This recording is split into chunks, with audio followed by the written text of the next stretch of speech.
Now I know you saw that thumbnail and title and thought, huh, this weirdo might be into feet, let me comment that exact thought, lol. And to that, I say I like Juri Han. There, done and simple, moving on. Since I've been able to make at least 2 different webtoons and have been drawing for the better portion of my 18 years of living, I think that makes me qualified enough to give advice to random people on the internet. Self-deprecating jokes aside, I imagine that if you're watching this video, then you have or at least had a problem with drawing the things that help you walk upright and hold your phone. So allow me to give you some tips and tricks to help you do those things damn near perfectly with little to no handlebars included. But first, a word from this video sponsor.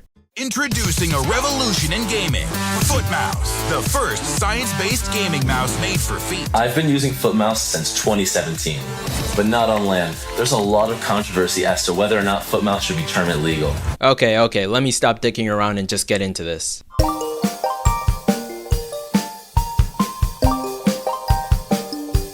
Now the first is the most obvious one unless your IQ is the equivalent to Patrick Star, but using a reference material of some kind, whether it be a photograph of your feet or someone else's online, will almost always get the job done for most people. But if you're going to go for the online option, just know that you don't have to pay for those pictures, and you can find plenty of them from DeviantArt, from both men and women. Not that I would know, of course. Oh, by the way, I should have mentioned this earlier to not make me look like a pervert, but all of the information I'm saying right now and moving forward also applies to drawing hands. I guess the only reason I focus on the feet aspect of the title is the same reason the thumbnail is what it is. And with that said, I'll let you the viewer take that how you want. But anyways, back to the shitty advice. The reference material can be both online or in person, but usually I recommend online. That way you not only have an abundance of material to work with, but you also have the variety in the poses you get. And while you can take the time to do the poses yourself, or get one of your female friends to do it, it'll just take more time to do that than to do the former. But let's say you don't like looking at feet. You think feet are gross, and whoever wants to get close enough in proximity to even have the chance of licking someone else's foot, much less their toes, are a kink that needs to be shamed into oblivion. Well, first, I'd have to tell you not to shame my kinks, you dirty bastard. Secondly, I'd have to transition into the next piece of advice.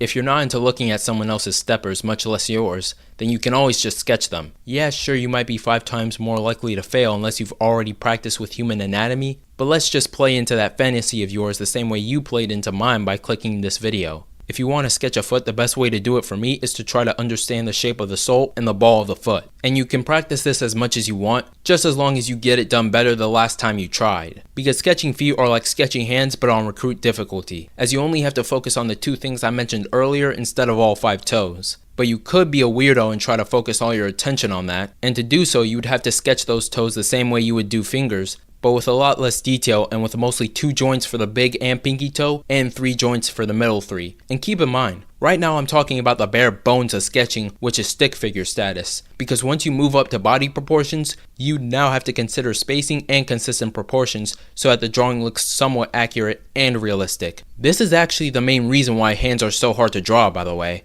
Because when you have to factor in realistic proportions with sketching and spacing, it tends to take more effort and more time to get it right than the rest of the body combined. But that's just hands. What about the feet, you might not be asking? Well, since I already went over sketching the sole and ball of the foot first, then going for the toes, as well as finishing the sketch with spacing and proportioning, I guess that's it. But since I still have your attention, allow me to do some shameless plugging. Don't click off the video, I have a water gun. I mentioned this earlier, but I assume the brain rot content has already gotten to you, so let me just say it again. I made 2 webtoons, but just know that the first one got cancelled and the second one is currently ongoing with 2 chapters. The second webtoon is the one I want to focus your attention on, as it's currently what I'm working on. That name of the webtoon being Death Note ROBLOX. And yes, that's the best I could come up with. And yes, that's an Ayano Koji lookalike in the thumbnail. I won't go into it further here, but I'll save it for later at the end of the video. But hey, look on the bright side, at least now you have some reason to watch till the end. And don't even think of skipping to that part, you.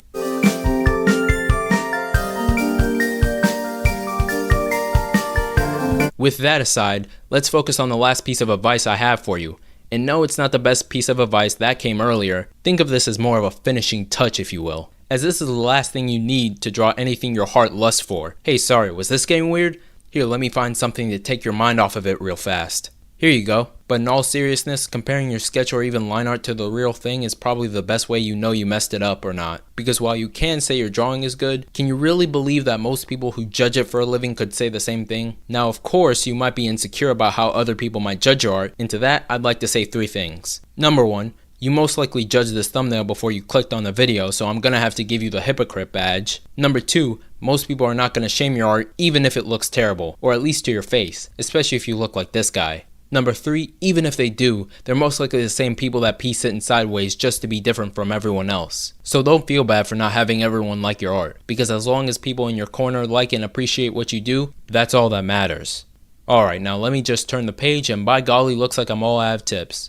Now it's time for that part of the video that your curious self probably skipped to earlier just to spite me. Death Note Roblox is a webtoon that I released recently, and by recently I mean 16 days ago, and just based off of the title I bet you think it's a parody of both Death Note and Classroom of the Elite, but with Roblox shenanigans. And to that, I'd have to say that you're not wrong, but you're not right at the same time. You're in the little gray area where that answer falls in between the line of the two. MCU references aside, the story is set in the game of Death Note Roblox, yeah I know, where anyone can wear a mask that hides their true self. Air Force, our main character, was a part of this community but became a leading factor in one of its biggest controversies. This leads to him getting permabanned, but after 3 months he decides to pop back up like nothing happened in the game, hoping to find something within himself that makes him feel shame and regret every time he goes to sleep. But upon going back, he meets various players who prove themselves to either be friend or foe, and their existence make Air Force pose a troubling question about himself. Can anyone ever truly change? Now if you want the TLDR version of the webtoon, it's about cyberbullying and the main character was the lead cause of it. But if you want the full story, then how about you go down the link and give it a chance. After all, it's only 2 chapters. And if you need a little bit more motivation, do it! Just